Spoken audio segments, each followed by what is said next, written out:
Շնորհակալ եմ, սիրելի հայրենակիցներ, հարգելի գործընկերներ։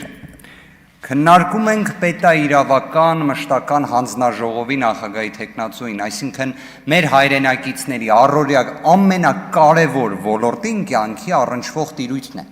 որովհետև եթե չկա արդարություն, եթե չկա արդարադատություն, եկեք համաձայնվենք, որ ուրեմն չկա ոչինչ։ Նախքան կոնկրետ խնդիրներին անդրադառնալուն եւ լուծումներ առաջարկելուն լսեցի մի քանի միտք ընդհուպ մինչև փաստորեն մեր կրծքանշանին վերաբերող եւ համեմատականը տարվում էր քարտեզի հետ։ Գործընկերներ, Արարատ Սարի վերաբերյալ մի հատ քարտեզից մի քիչ խնդրում եմ վերև նայեք։ Շնորհակալ եմ, տեսակ Արարատ Սարը, շնորհակալ եմ։ Այն համայն հայության սիմվոլն է։ Մի կռվեք Արարատ Սարի հետ։ Սա մեր բիբլիական, պատմական, արժեքային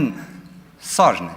Այդտեղ վեճ չկա իդեպ։ Մի անհանգստացեք, դրա համար դա եկեք չվկայակոչենք։ Մյուս հանգամանքը, ես ոնց հասկացա, ավաղ պարոն Ռուբինյանը ներկա չէ, բայց երևի թե Նարեկ Կարապետյանի Երևան քաղաքից մեկնելու հետ կապված ճանապարհային քարտեզը, որը առաջարկվում էր ընդհուպ մինչև Թուրքիայի մասով, երևի թե պարոն Ռուբինյանի կատարած աշխատանքին քննադատություն կար, որ սահմանը դեռ բացված չէր։ Թեև Նարեկը Կարապետյան լուծում առաջարկում էր Վրաստանով մի մեխանիզմ կգտնեինք, բայց փաստորեն պարոն Ռուբինյանի աշխատանքը լավ չգնահատվեց, բայց բոլոր դեպքերում մի կարևոր հանգամանք բացահայտեմ, Նարեկ Կարապետյանը Հայաստանի Հանրապետության այն քաղաքացիներից է, ով ընտրություններին հաջորդ օրը առանց որևէ մեղադրանքի, առանց որևէ քրեական գործի բախվում ենք արդեն պետաիրավական ոլորտին։ Իր սահմանը հատելու հնարավորությունը սահմանափակվել էր։ Ոնց էր սահմանափակվել։ Օրինակ իրավաբանները, մեր այն հայրենակիցները, ում իրավագիտակցությունը բարձր է գնահատում քաղաքացիական պայմանագիր խմբակցությունը, հստակ գիտեն, սահմանը հատելու, սահմանափակում կիրառելու համար պետք է լինի քրեական գործ, պետք է լինի մեղադրանք, դրանից հետո քննիչի կողմից կայացված խափանման միջոցի վերաբերյալ որոշում։ Դրանցից ոչ մեկը չկա, բայց Նարեկ Կարապետյանի դեպքում սահմանահատման սահմանափակումը կա։ Եվ եկեք ընդհանրապես խոսենք քաղբանտարկյալների մասին։ Լավ,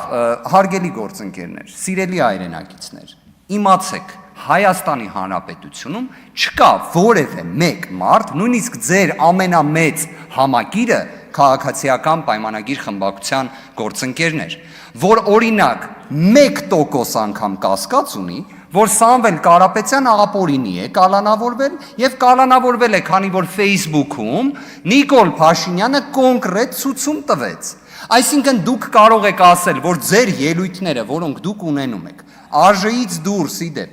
եթե մեկնաբանվի այնպես, ինչպես Սամվել Կարապետյանի դեպքում քննիչը, դատախազը, ընդհուպ մինչև գլխավոր դատախազները այդպես մեկնաբանում, դուք քրեական գործերով պետք է ամեն օր անցնելուց լինեք։ Ասելա մեր ձևով կմասնակցենք եկեղեցու պաշտպանությանը։ Ձեր պետաիրավականի քննչական մարմինը, դատախազությունը, այնուհետև դատարանները գտել են, որ սա իշխանությունը բռնությամբ զավթելու կոչ է։ Պատկերացրեցիք, հիմա ես ասում եմ մեր ձևով կմասնակցենք եկեղեցու պաշտպանությանը։ Զգում եք, չէ՞, ոնց է կոչը գալի իշխանությունը բռնությամբ զավթելու։ Բայց հիմա եկեք ավելի հետաքրքիր հանգամանք բացահայտենք։ Սամվել Կարապետյանը բացառապես այս հոդվածով, որն իդեպ միջին ծանրության է։ Պատկերացնում եք, պետաիրավական հարցերի մշտական հանձնաժողովում քննարկվել էր, որ պետք է ունենանք այլընտրանքային խափանման միջոցներ, որ կալանքը չպետք է լինի միակ խափանման միջոցը։ Այս մեղադրանքը միջին ծանրության է։ Եվ Սամվել Կարապետյանի նկատմամբ միայն կալանքն է կիրառվել։ Միայն։ Լավ, սա նորմալ է, ժողովուրդ ջան։ Նորմալ չի, ես էլ գիտեմ, դուք էլ գիտեք, բայց սա է այն իրականությունը։ Բայց եկեք նաև դատաիրավական բարեփոխումների մարմնավորման դետալը բացահայտենք, որով 8-րդ գումարման ազգային ժողովը պետք է լինի հպարտ։ Դա Արմեն Դանիելյանն է։ Վերաքննիչ քրեական դատարանի ամենահայտնի դատավորը, որը իդեպ բազմաթիվ քաղաքական բանտարկյալների են, որ դուք եք համաձայն, համարեք ես էլ եմ համաձայն, իրանց գործերով բոլորին կամ կալանքի տակապահ է, կամ մեղադրական դատավճիռները անփոփոխաթող է, կամ հենց ինքն է կայացրել նման բեկանող որոշում։ Դուք իրան տարել եք վճռաբեկ դատարան։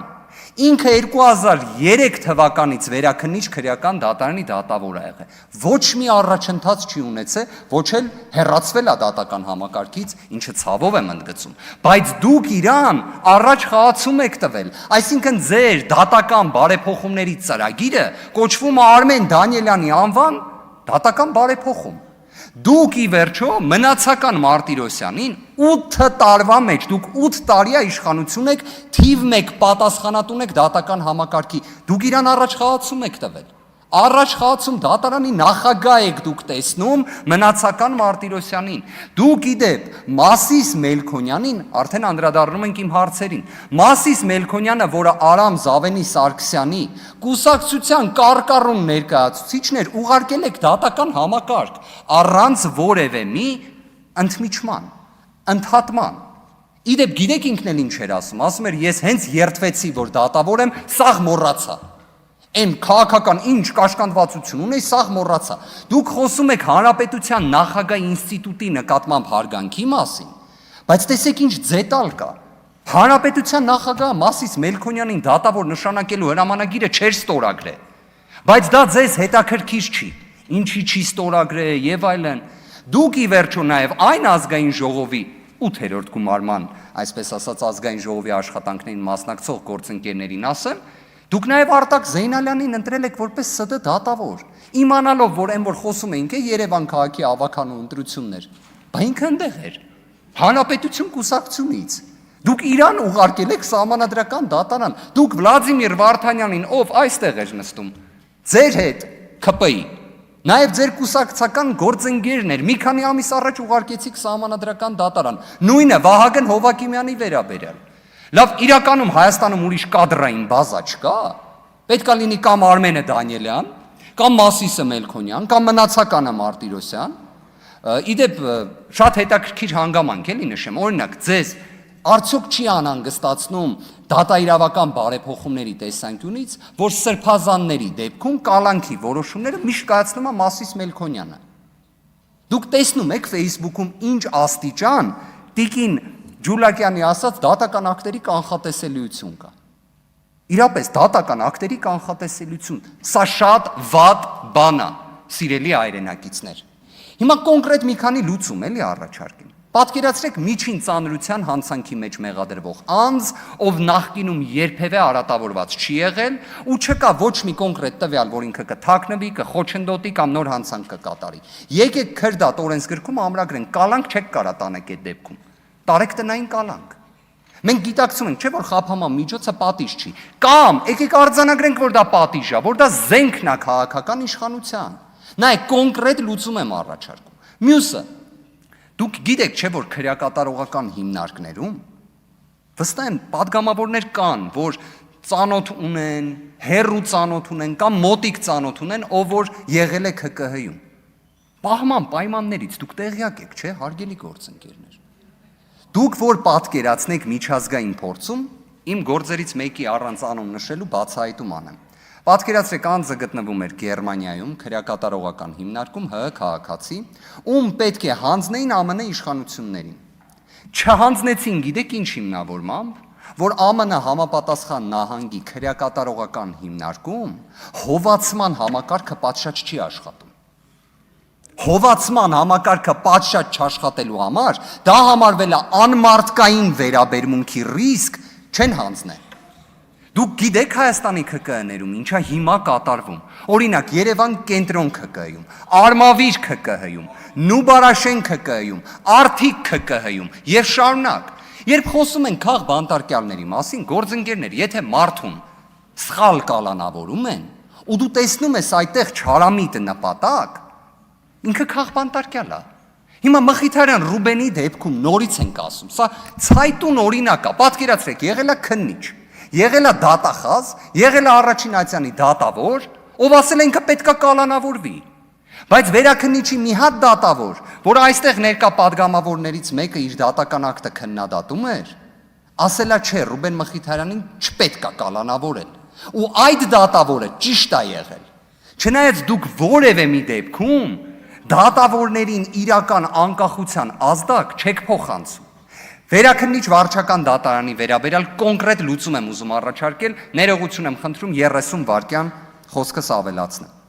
Վերաքննիչ վարչական դատարանի գերծանրաբեռնվածությունը պայմանավորված է մեկ հանգամանքով։ Դա պետական մարմինների բողոքարկումներն են։ Եկեք քաղաքական կամք ցուցաբերվի, կոնկրետ առաջարկ ներկայացվի վարչական մարմիններին, մինչև X թիվ տուգանքին վերաբերող որոշումներով թող հրաժարվեն իրենց վերաքննիչ բողոքներից։ Դրանից որևէ մի արդարադատության դեֆիցիտ չի լինի։ Ես գիտեմ այն օրենսդրական նախաձեռնությունը, որը ի վերջո ընդունվեց, բայց դա վերաքննիչ վարչականին դեռ չի բեռնաթափ է։ Եկեք այդ ուղիղ առաջարկը ազդակը տանք, որ մեր հայրենակիցների վարչական դատարանում որոգայթի մեջ հայտնվելը դադարեցվի։ Ամփոփելով խոսքս, որ պատկերացնեք, եթե հիմա ձեզանից որևէ մեկը, ձեր մտերիմներից որևէ մեկը վերաքննիչ բողոք ներկայացնի, այն կքննվի շատ սեղմ ժամկետում։ Առաջին դատական նիստը նշանակվելու է 2028 թվականի նոյեմբերին։ Կարող եք ճշտել այս պնդումս։ Շնորհակալ եմ։